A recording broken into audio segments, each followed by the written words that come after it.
যারা এটা প্রথম দাবিটা করছে, এই গণতান্ত্রিক ছাত্র মানে আপনার এই বৈষম্যবিরোধী ছাত্র আন্দোলন, ওদের হাবে ভাবে উচ্চারণে মনে হয় না যে ওরাই এককভাবে দাবিদার এই আন্দোলনের? কেউ মানবে? কোন পলিটিক্যাল পার্টি মানবে এখন?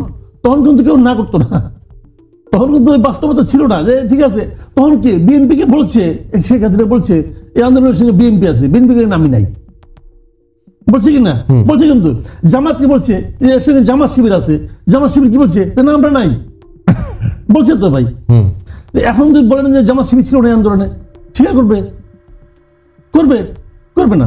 কারণ তাহলে এখন আপনি আমাকে বলেন, আমি জামাত বিএনপির কথা বললাম কারণ তারা তো বড় ভাগিদার, এটা কেউ তখন স্বীকার করছে? করে নাই। এখন বলেন, সবাই বলবে আমি ছিলাম। আমরা তো সম্পূর্ণ আমরা আমাদের নামটা প্রকাশ করি, বাট আমরা ছিলাম। তাহলে এখন দেখেন আমি একটা আপনাকে এখন বলবো যে আমরা কৌশলের কারণে বলি নাই, এখন কিন্তু এটা হবে। শুনুন একটা কথা আমি বলি আপনাকে, এটা মাথায় রেখেন।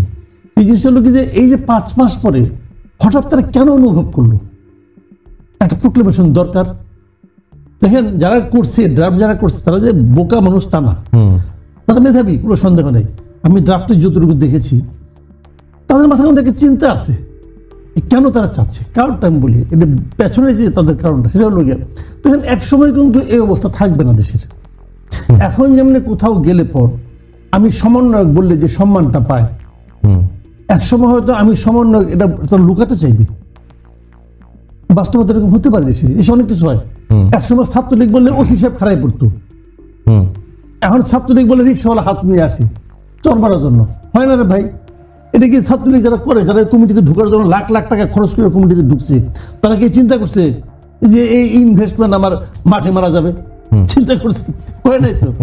সময়ের ফের ভাই বড় খারাপ জিনিস। এখন ওনারা ওই জিনিসটা চিন্তা করতেছেন যে আমি তো এই কাজটা করেছি বলে দাবি করছি, এর কি পরবর্তী সময়ে কোনো আইনগত ভিত্তি থাকবে না? তারা কিন্তু এখানে বলেছে, তারা কিন্তু বলেছে যে এই প্রোক্লেমেশনকে আইনগতভাবে বৈধতা দিতে হবে, পার্ট অফ ল হবে এটা। তো তারা আসলে একটা আইনগত ভিত্তি চাচ্ছে, একটা আইনগত বৈধতা চাচ্ছে। এই আন্দোলন যেটা হয়েছে এটা আইন মেনেই হয়েছে, যে জিনিসটা নাকি আমাদের স্বাধীনতা সংগ্রামের সময় হয়েছিল, মুক্তিযুদ্ধের সময় হয়েছিল। কাজে তাদের এই চাওয়াটা কিন্তু আমি অন্যায় বলি না, চাওয়াটা সঠিক। কিন্তু এখন তাদেরকে এটা কিন্তু খালি চাইলে হবে না, তাদের পাইতে হবে। কার কাছ থেকে পাইতে হবে? এই পলিটিক্যাল পার্টিগুলির কাছ থেকে পাইতে হবে। পলিটিক্্যাল পার্টিগুলির কাছ থেকে পাওয়ার জন্য যে সম্পর্কের দরকার, সেই সম্পর্কটাকে তারা মেনটেন করে করে দুই একজন দেখেন তাদের কথাবার্তা শুনেন, মানে তারা তো কাউরই মানে না। তুমি খারাপ, তুমি কি করছো জানি, তুমি কিছুই করেনি, আমরা ফালাইছি, আমরা করছি, এই যারা বলে ভাই এটা পাইতে হবে। পলিটিক্যাল বাংলাদেশে ভাই এখন আমি বলি এদেশের মানুষ এখনো কিন্তু পলিটিক্যাল, এই রিক্সাওয়ালা পর্যন্ত পলিটিক্স বুঝে। আলাপ করে দেখেন, লেখাপড়া জানা পলিটিক্স, আপনি আলাপ করে দেখেন, আপনি মানে 2 লাইন জ্ঞান দিয়ে দেবো, আপনি চিন্তা করতে পারেন না সে কি বলবে। তো তাকে আপনি পলিটিক্সের বাইরে নিয়ে যাবেন আর বলবেন যে আমি ছাত্র, আমি করছি, আপনি যে কি করতেছেন এটা তো পাবলিকের মুখোমুখি বলে। হয়তো ঘটনা সত্য কিনা মধ্যে আমি জানি না, কিন্তু পাবলিকের মধ্যে পারসেপশন কিন্তু চেঞ্জ হচ্ছে দ্রুত। এই পাবলিক পারসেপশন কিন্তু ভয়ঙ্কর, ভয়ঙ্কর পাবলিক পারসেপশন।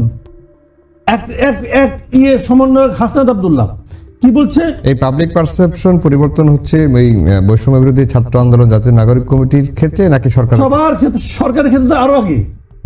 দেখেন আমি একটা কথা বলি, সাফল্যের কিন্তু কোনো যুক্তি লাগে না। ধরা যাক খেলায় জিততে হবে, ক্রিকেট খেলায় কেউ ভালো খেলে না কিন্তু টিম জিতে গেছে, বুঝছেন, টিম জিতে গেছে। এখন আপনি কি বলবেন? আপনি টিম বলবেন তুমি এটা খারাপ করো, তুমি এটা কিন্তু আর আলোচনা হবে না। কিন্তু আলোচনা কি টিম জিতে গেছে, এদের সাফল্যের কোনো ব্যাখ্যা লাগে না। সাফল্য ইটসেলফ একটা এক্সপ্লেনেশন। এই সরকার যদি ভালো চালাইতে পারতো, দেশটাকে যদি ভালো চালাইতে পারতো, কোনো ব্যাখ্যারই দরকার লাগতো না, কোনো প্রোক্লেমেশন কিছু লাগতো না। এখন সরকার যখন ভালো চালাতে পারছে না, তখন অনেকে মনে করছে যে বিদায়ের সময় তো হয়ে আসলো, তারপর যদি আমার ধরে আমি কি করব?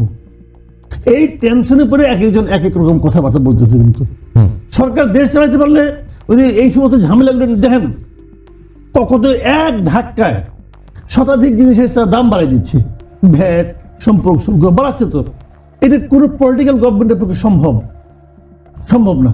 কেন পলিটিক্যাল গভর্নমেন্ট জানে এটা যে আমি করবো, দুদিন পরে যেন আমি যাবো পাবলিক কাছে ভোট নেওয়ার জন্য, পাবলিক আমাকে প্রশ্ন করবে যে তুমি এটা কি করে বাড়াইছো, এদের তো কোনো জবাব দিতে কোনো দায় দায়িত্ব নাই। আমি বাড়াই দিলাম, আমার কোনো জবাব দিতে নাই, আমার টাকা দরকার, আমি টাকা আনবো, সবই ঠিক আছে। কিন্তু তারা যেটা করতেছে, এই এখন দেখেন প্রত্যেকটা ক্ষেত্রে আন্দোলন একটা বেরোচ্ছে। প্রথমে বাইরে হোটেল, তারপরে বাইরে ওষুধ, তারপরে বাইরেছে কাপড়, জিনিস সব বাইরে থাকবে এবং অনেকগুলি জায়গায় সরকারকে আপোষ করতে হবে।